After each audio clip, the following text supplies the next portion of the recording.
We Can Find a Way. İdil presents a podcast that addresses conflict on an international scale.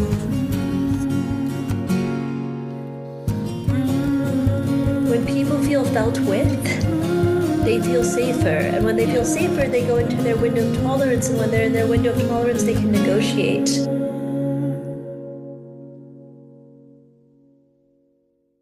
Hello and welcome back to another episode of We Can Find a Way. My name is İdil. This podcast is about conflict and alternative resolution methods to resolve it. And I try to cover all sorts of conflict in this podcast for practitioners and people interested in dispute resolution, with examples from all over the world. This podcast is sponsored by Dr. Paolo Michele Patocchi, attorney at law and arbitrator. I'm grateful for his engagement with alternative dispute resolution in Turkey by participating in multiple conferences, teaching at Bilkent University in Ankara, and now supporting my podcast, We Can Find a Way. In this episode, I spoke with a lawyer and mediator from Canada and UK. Our interview took place, in fact, when she was in Andorra. So a truly global We Can Find a Way soul, if I may call her like that. Her name is Raheena Lalani Dahya. Recently, she published an article with her co-authors about trauma-informed mediation practice.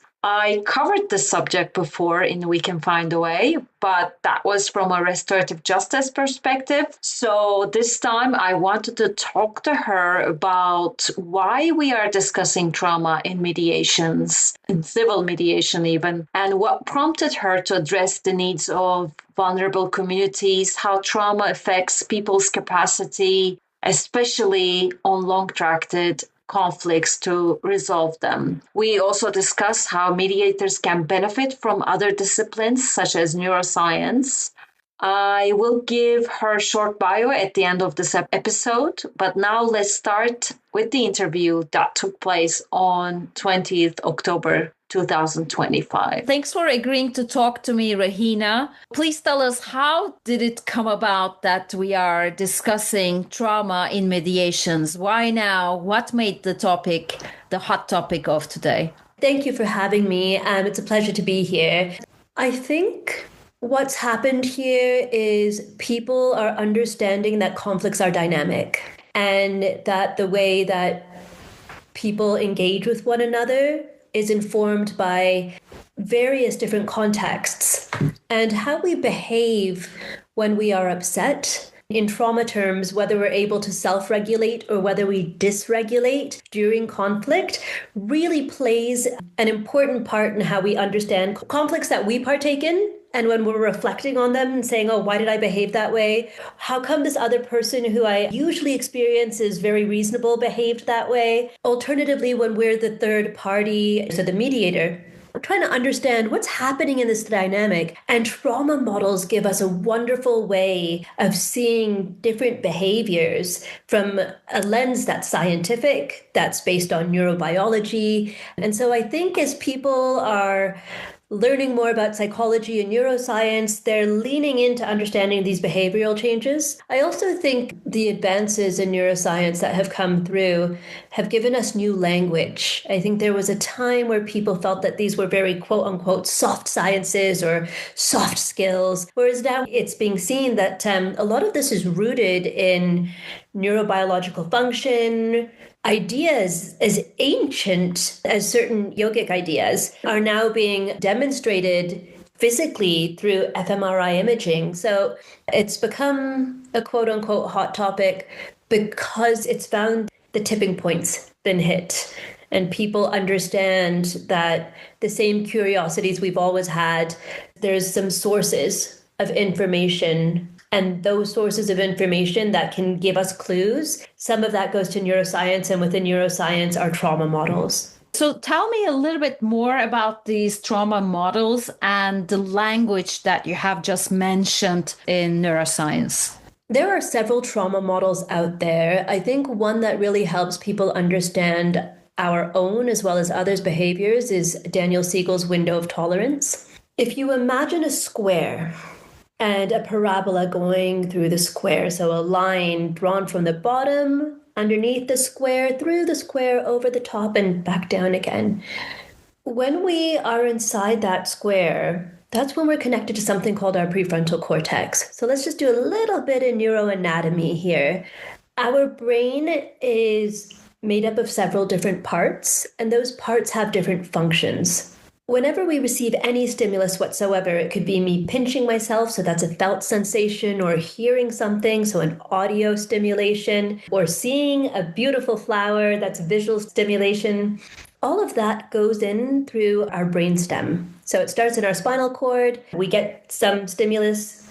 Our spinal cord sends that information through our brain. Now, it will go through the back of our brain first, so around our brainstem, and then through our limbic system, which is often referred to as part of the reptilian brain. So that part of our brain governs fight, flight, freeze, and flop. So those are 4 of the fear responses that exist. A lot of people know fight or flight. Freeze is exactly what it sounds like. It's, oh, deer caught in headlights. Flop is freeze's twin almost. It's instead of deer caught in headlights, it's where, sometimes an animal will seem dead so that the lion will move on and then later it will get up. So flop is kind of that freeze response, but in a play dead response. Next, that stimulus will move through our mammalian brain, where a number of our social behaviors come from.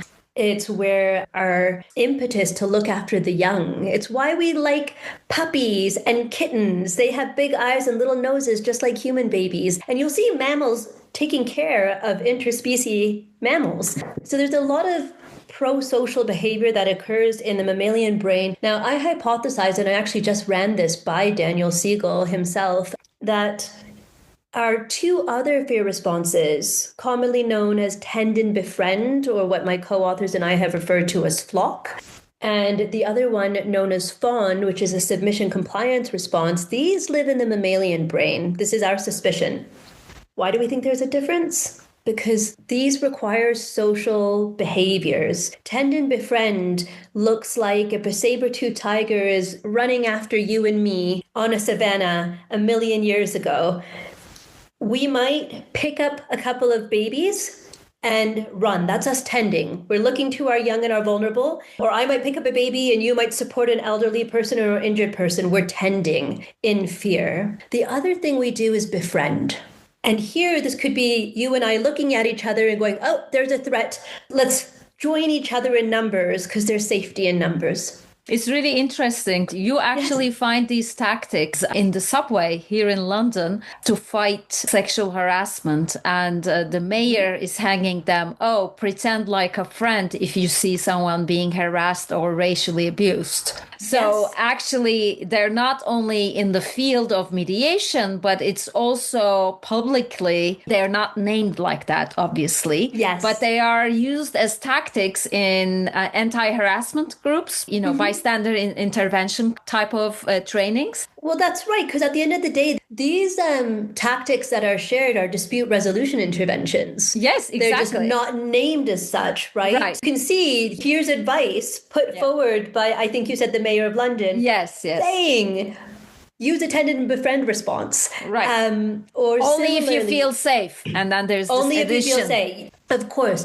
And so one of the things that I find fascinating and that I focus some of my research on is looking at fear responses in conflict and then learning what to do about that as a mediator, as someone who's hosting conflict conversations. So to go back to that language question you had, I get a stimulus, let's say I get pinched on the arm, that makes it through to my brainstem, through my limbic brain, through my mammalian brain, all the way up to my prefrontal cortex. Now, my prefrontal cortex is where we do our thinking, our mathematics, our philosophizing, our rationalization.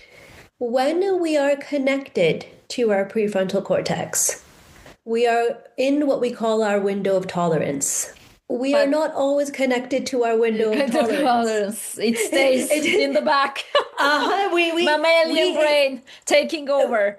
Mammalian brain, reptilian brain. So what's happening here? Well, at a minimum, it takes approximately 10 seconds for stimulus to get from the brainstem all the way to the prefrontal cortex.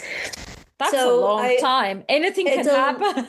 It's a long time in 10 seconds. And evolutionarily, that's very smart. In 10 seconds, the lion can attack us. We don't want to have to wait 10 seconds to get a thinking brain. And also, we don't want to miscalculate how to stay alive. Right. Trying to debate with the lion is probably not going to get us very far. But a fight or flight or freeze or flop response is very much more likely going to safeguard us. Also, in a world of social media, we spend on average 3 seconds per post, which means that we don't have a chance to actually be prefrontally connected while we're scrolling on social media. And this actually gives rise to a different concept that I think about all the time that I've named the politics and commerce of dysregulation. So now we know it takes about 10 seconds to get from our brainstem to our prefrontal cortex.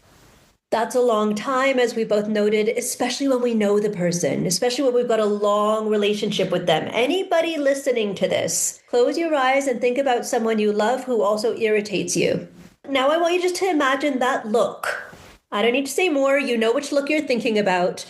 You're more likely to react to that look in less than 10 seconds. So it's in these ways, these sort of behaviors inform how we behave in conflict. And so what I'm interested in is, okay, I can accept that these things come up in conflict. What's happening? Well, when we're within our window of tolerance, so that's within that square, we're connected to our prefrontal cortex. That means we can think, we can rationalize, we can philosophize, we can make well thought through decisions in the stereotypical sense. Often, either during a conflict event or a conflict conversation, we're not within our window of tolerance. Where do we go? Where do we dysregulate? We dysregulate in 2 ways. We can go above, we can exceed our window, that square, into something called hyper dysregulation. That can look like crying, screaming, yelling. It can look like shaking or red face. It can look like complete calm on the outside and seething on the inside. Think road rage. Or we can descend below that box into something called hypodysregulation. This can look like slumped shoulders, flat affect or still face. It can look like the dropping, like someone's stomach, they just drop forward. It can feel like getting small. Yeah, small. It can look like someone says something and bam, you have fuzzy brain. Have you ever tried to do something really complex that you didn't understand and suddenly your brain just feels fuzzy, or suddenly you're tired? It can also feel like the onset of cold. Out of nowhere, you're cold. What's happening here is freeze and flop live at hypodysregulation. Our system says this is unsafe, so it's not a good choice to go to our prefrontal cortex. Let's freeze or flop. When we hyperdysregulate, we go to fight and flight. So these are very logical, rational behaviors seen from a perspective of when we don't feel psychologically safe. Yeah. And often by the time someone comes to a mediator, the conflict has escalated so much that they don't feel psychologically safe with the other party or parties. And so they need that other person to come in. It puts an onus on the mediator to have good, strong self-regulation practices and to know thyself so that we stay within our window of tolerance. And when we're within our window of tolerance, then we're able to make logical, thoughtful process choices for people who are feeling psychologically unsafe. And one of the things we can do with these clients is called co-regulation. This is where we use some of our wonderful mediation skills and tactics to engage with someone who's exceeded their window of tolerance and co-regulate them back into their window. And we have different strategies for this. You know, many mediators have heard name it, tame it. Name the emotion. What's happening here? Well, humans feel safety in numbers. Remember that tend and befriend thing I told you about? Say someone says, whenever this subject matter comes up, they're always so mean to me. They always make me feel bullied and like I don't belong. The mediator doesn't have to agree with that. The mediator can remain neutral, but the mediator can say, that sounds really isolating. And if that's the right emotion, the party will say something along the lines of, yeah, it is. It's super isolating. And if we get it wrong and these are experiments. These are little micro-social linguistic experiments. That sounds like it could feel really isolating. The answer might be, no, it's not isolating. It's infuriating. And then my response is, sorry, I got that wrong. It's infuriating. What happens is when you name someone's emotion and it clicks, they start to calm down. Why? Because someone's tending to them. They're not alone. There's safety in numbers. And so they can come back into their window of tolerance. Now, when I started researching on this, I could find plenty of material about hyper-dysregulation. You'd see it in the negotiation literature, working with the quote-unquote explosive employee. All of these are fight and flight responses. One thing I struggled was there was almost nothing about hypo-dysregulation responses. And yet I could see it in my office. I could see someone who was vehemently in favor of a particular outcome. And then at a certain point in the conflict, shoulders slumped, voice changes, starts to talk more slowly, almost more lethargically, and saying, it's fine. They can have it. That to me is a very strong indicator that I've got someone in hypo-dysregulation, and now they're making a quote-unquote choice from a place of lack of psychological safety. And when people walk away from a mediation having come to some agreement and then later say they had buyer's remorse or they felt bullied, often what happened was, using their words, they agreed to something when they weren't within their window of tolerance. It's an ethics issue. And it is unethical for mediators to allow parties to be in a joint session when they're dysregulated because they can come to agreements when they're not psychologically safe. If you look at Hoffman's ethics, one of them is safety. And if you look at trauma-informed principles, one of them is safety. And so the appropriate thing to do is use caucus, take the parties into separate rooms, co-regulate with them. If they can't, pause the mediation and reschedule for another day. And I will caution one thing, and I ran into this in my own practice. Sometimes how we perceive body language is impacted by where we learned our culture and our linguistic culture. My co-mediator and I were completely stumped because someone was so clear with us they wanted to give an apology, and the other party was so clear with us that they wanted to receive the apology.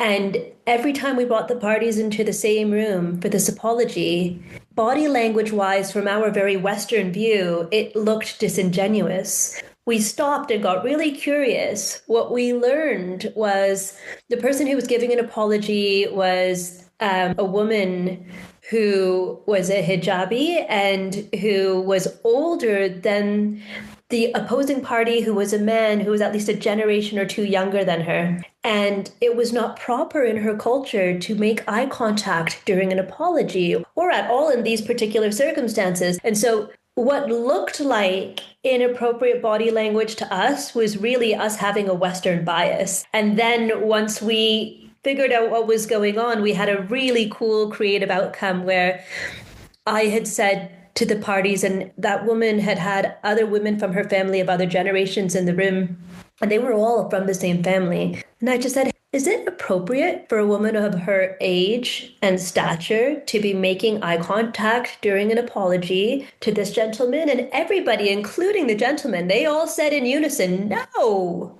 So we brainstormed a little, and then I said, well, my co-mediator's a man, I'm a woman. Would it work if she were to make eye contact with me and make the apology in front of the gentleman, with him knowing the apologies for him? And everyone said, yeah, that would work. And that is how the apology went. Yeah, it could be a disability issue. Some people are less tolerant of raising voices because they have autism, ADHD, etc. Like, even if you get a little bit excited and start speaking, louder, even though you don't mean anything threatening, it can be perceived like that. So there's just like so many issues there. Contextual pieces. Exactly. Can you please tell us a little bit more about your course that you're teaching at the Polytechnic? What prompted you to address the needs of vulnerable communities? So I've always worked in vulnerable party issues, initially in law. So I wrote a dissertation during my Bachelor's of European International Law looking at the crime of rape in England and Wales as compared to the crime of sexual assault in Canada. And so I was already dealing with very vulnerable subject matter, and then that translated into practice working with vulnerable persons. So my very first cases were taking survivors of domestic violence cases, usually within 72 hours of an attack, often people living on the poverty line. And then I've taken on plenty of other vulnerable persons cases as I've gone along through life, and that has included in my mediation practice. I do think that we all have vulnerabilities and we all have privileges, and it's important to understand our context, understand where we're vulnerable, understand where we have privilege for several reasons. One is to get a sense of our social location. Two is to understand where we might be in our window of tolerance based on what we're learning from other people or our own social interactions or professional interactions.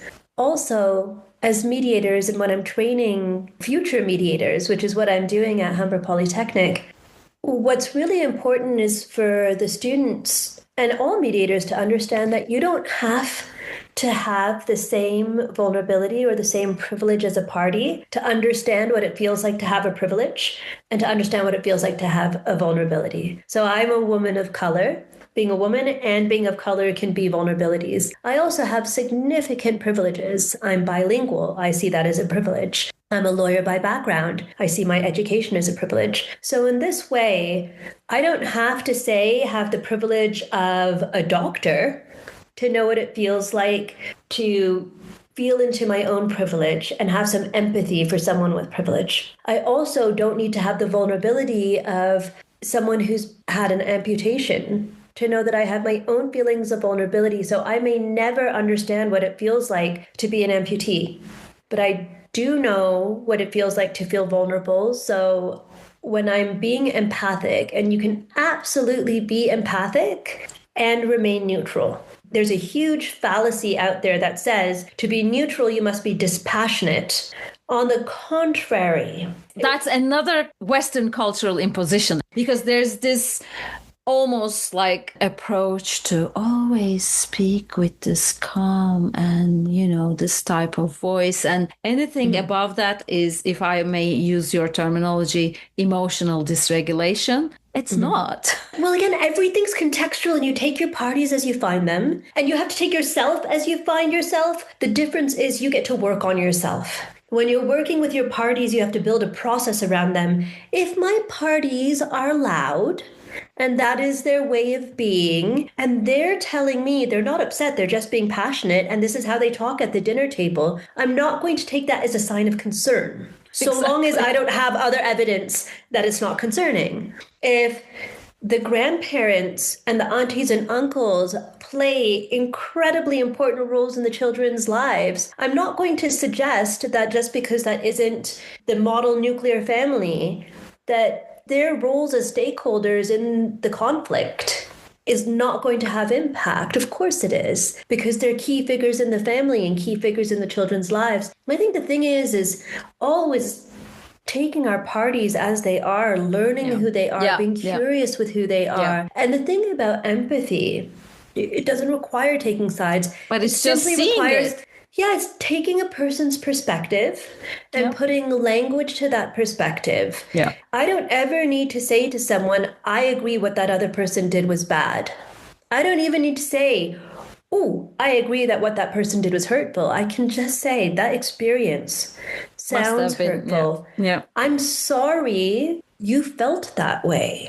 I'm allowed to have feelings of compassion for my parties. And more importantly, if we go back to trauma models, when people feel felt with, they feel safer. And when they feel safer, they go into their window of tolerance. And when they're in their window of tolerance, they can negotiate. And that one thing I just want to make sure I cover, because I know we covered hyper dysregulation and a tactic. I shared with you the tactic of name it to tame it. So some things I learned about hypo dysregulation, I'll just share one tip, which is anything that brings parties back into their bodies. So my trick here is, if in doubt, copy the paramedics. What do? They give you heat.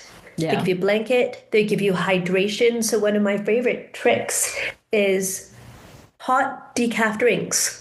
I'll still have caffeinated drinks there because it's not good business practice not to. But when people are nearing the lower edge of their window of tolerance, by just introducing some heat and hydration, we can help them get back into their bodies. I spoke to a mental health practitioner who talked about crunchy foods. So there are all of these different hacks, stuff in the real world. And, you know, in different cultural groups around the world, conflict is resolved and food is absolutely fundamental to that process. Sometimes it happens around a dinner table. Yeah. Sometimes everybody meets for a meal and then they have a more formal conversation.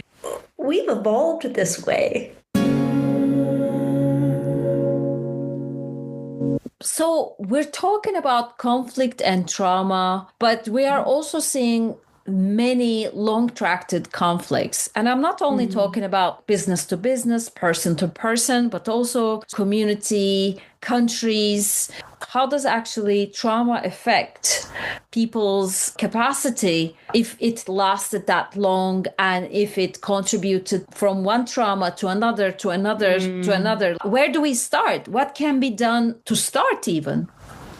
So I was just at the Transforming Trauma Conference in Oxford, and I attended a wonderful session called When There's No Post, in reference to post-traumatic stress disorder. My first thought on this is name it.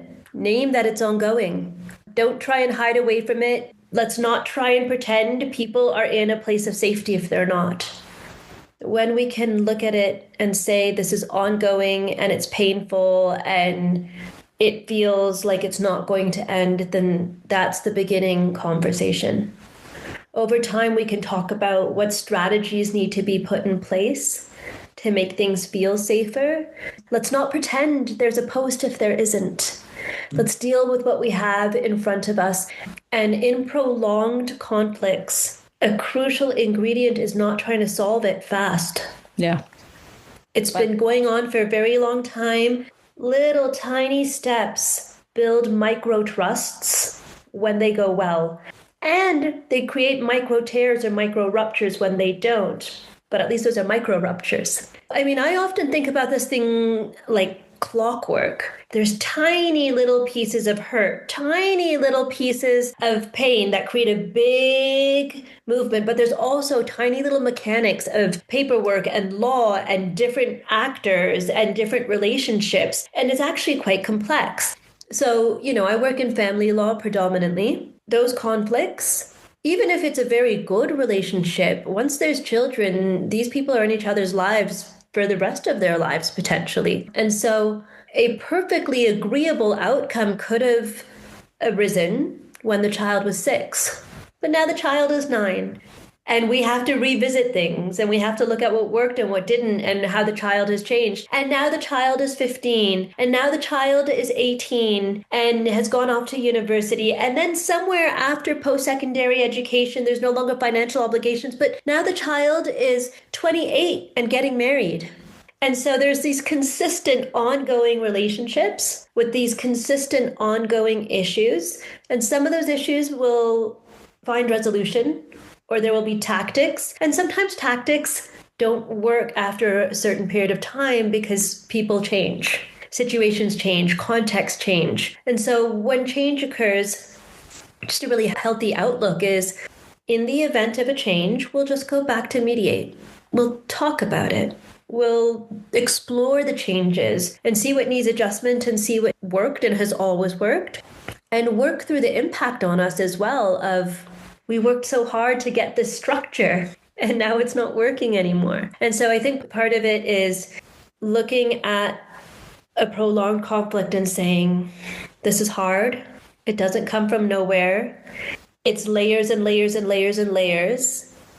Let's treat it like a jawbreaker. One thing at a time, yeah. It's going to take some time to unravel. We're not always going to get it right. We're going to have to do all these micro experiments to figure out what does go right. But what I love about the idea of an experiment is that you use a hypothesis and sometimes it goes wrong. Doesn't mean anything's wrong. It just means that you have new information. Whereas I think people want certainty and predictability, especially in conflict. And also, they don't want to invest the time and they want quick resolutions, and there is no such thing. Well, I mean, there can be in certain conflicts, right? But the more dysregulated you are, the more certainty and predictability fast feels like what you're after. And so sometimes it's about the reframe and just saying you might get micro certainty and micro predictability, but let's talk about what this isn't as well. Let's get to know what this process is. And I think that's helpful with protracted conflicts. We're a little bit back in the beginning. Why do we need to study neuroscience for you or for me, public health? Why do we need these side branches for mediators? Should legal education also involve some aspects of this, like trauma or some neuroscience for lawyers? What do you think of that? That's part of the way that I conduct my education practice. For me, I think trauma-informed conflict resolution, so that's for lawyers as well as for mediators, is a core competency. I do not see it as a nice to have, because you're dealing with people's behaviors. And even as a lawyer, you're examining a conflict event in hindsight, and then you're applying theories of the case to it. We want context. We want to understand what happens. It can only make your case better if you understand what the situation is.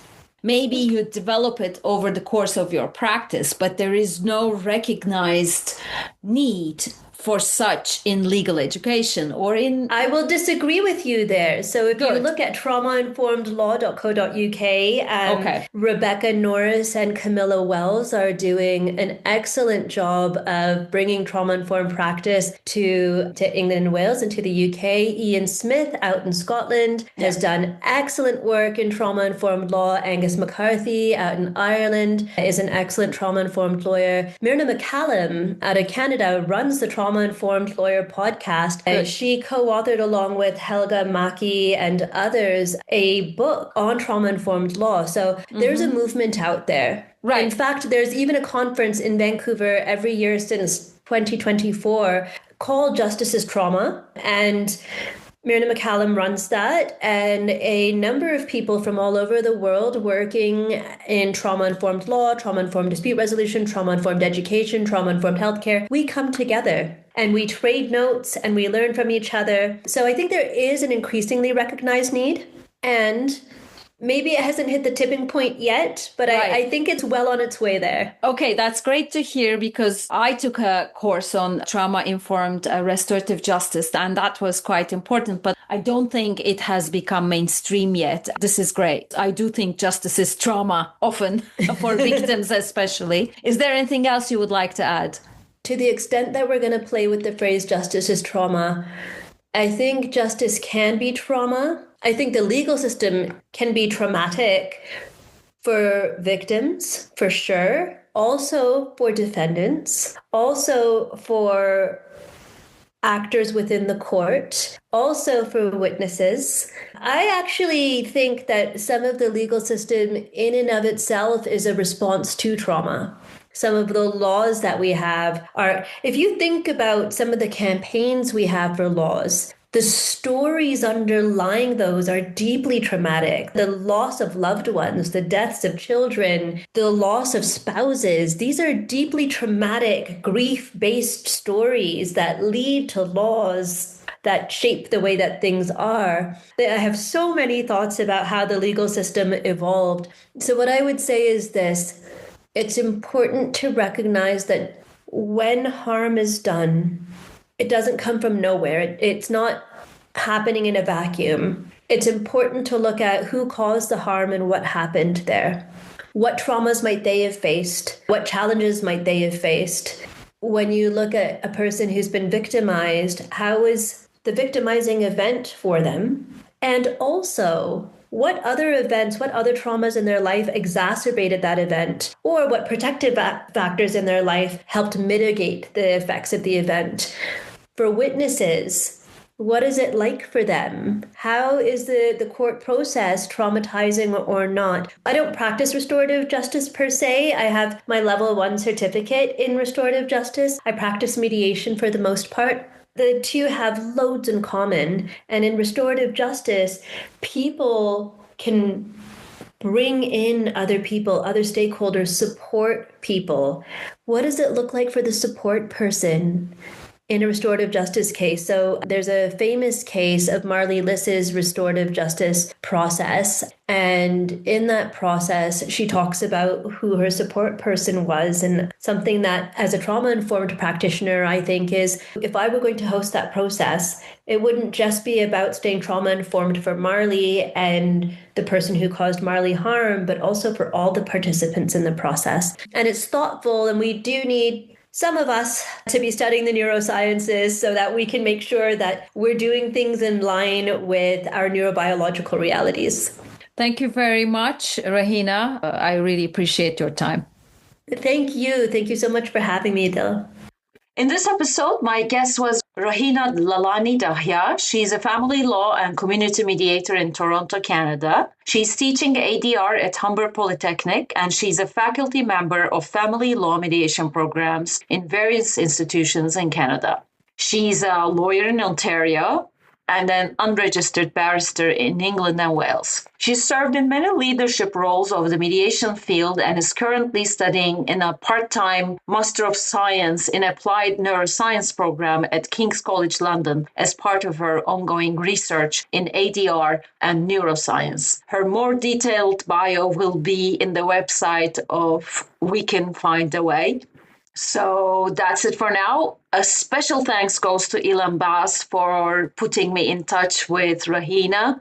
She is a lifetime learner like me. Ilan is also a typical ADR person who shares his knowledge and friends and connections for the ADR community overall. Greetings goes to him to Japan, where he is right now. And please contact me if you want me to address a subject in the field that I have not yet covered here, or know a conflict resolution specialist who does something that may be of interest for conflict resolution practitioners. As always, I would like to conclude by saying that you please follow this podcast and its website, www.wecanfindaway.com. The website contains a transcription of the episode as well. Please like and share and repost the episode or excerpts that I share in the Instagram account of We Can Find a Way. I share them in LinkedIn, Blue Sky.